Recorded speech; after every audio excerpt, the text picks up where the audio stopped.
Hello everybody, I am back with another film review. I'm on a bit of a roll. This is my third review in a couple of days. I really do enjoy doing the film reviews. They don't get as many watches as I would like, but I'm quite new to this, so hopefully it will pick up. If you do enjoy my movie reviews, please spread the word and share them. I would love for more people to see them, and I do try to give a real honest opinion on movies.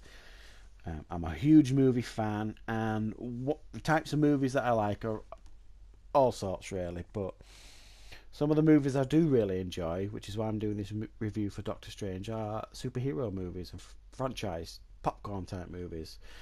Um, as much as we might complain, we're all going to see them because they're good, and as long as they're good, then I'll continue to watch them. So, in regards to Doctor Strange, um, it was a character I didn't have deep knowledge on. I knew the name, I remember him a little bit from the comics when I was a kid, but he's one of those Marvel characters that um, I didn't really know particularly well, as I suspect most people didn't. But they've put on screen another excellent origin story. And they continue to do this, Marvel. I think they're the masters at the origin story. I can't think of one that comes to my head where they haven't managed to get it right. So you've got to respect that, really. And they keep giving us movies that are a lot of fun, that we enjoy watching. And I think this is where DC are going wrong. The DC movies, the they need to lighten up a bit and have a bit more fun with the movies, because they are fantastical movies. You know, I don't want to watch a realistic superhero movie or a gritty superhero movie. Not so much. I want it to be fun. Marvel give us what we want.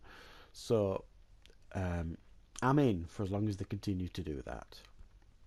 So the basic premise for Doctor Strange is Benedict Cumberbatch plays Dr. Stephen Strange, a very talented neurosurgeon who has an accident and loses the use of his hands. He tries all Western medicine, if you like, science to try and heal him. Nothing works. So he ends up travelling abroad to try and find the answer. And he finds, I think, Comatash, I think it's called, um, where he is now, or you can see in the picture. And he learns of these mystical arts and magics, and they start to teach him, and he starts picking it up really quite fast. Um, and there are a couple of niggles I've got with this movie. One of them is just what I've said there. He picks it up too fast. It's almost like he's there a couple of weeks and he's not picking it all up super fast. These powers, and there's people who've been there all their lives and don't seem to be anywhere near as good as him. Almost, it's so that they kind of felt rushed. But I can understand why they did it to move the story along. And so going on in the background while he's doing all his training is you've got Mads Mikkelsen, who is the villain of the piece, who has stolen some pages from an ancient book to try and tap into this ancient power from the dark dimension that wants to take over the earth, and he thinks it will be a good thing. Why, I don't know, but he thinks it will be a good thing because he thinks everyone will have everlasting life. And again, um, another weak villain from Marvel? Yes and no. I think Mads Mikkelsen is fine. He's a great actor and he does the part really well, but his motives, we don't know enough about them, really. They don't tell us enough about him. So, therefore, we don't really care about him and his motives. So they got that bit wrong, but Mads Mikkelsen is fine in the part. Um, so, yeah, reasonably weak villain.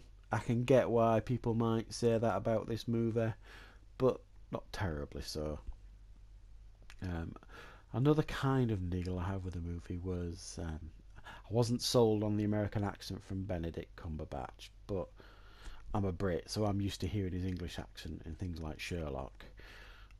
I don't think it takes you out of the movie, but again, I don't necessarily think they needed it either, the American accent. I think it would have been fine with his English accent.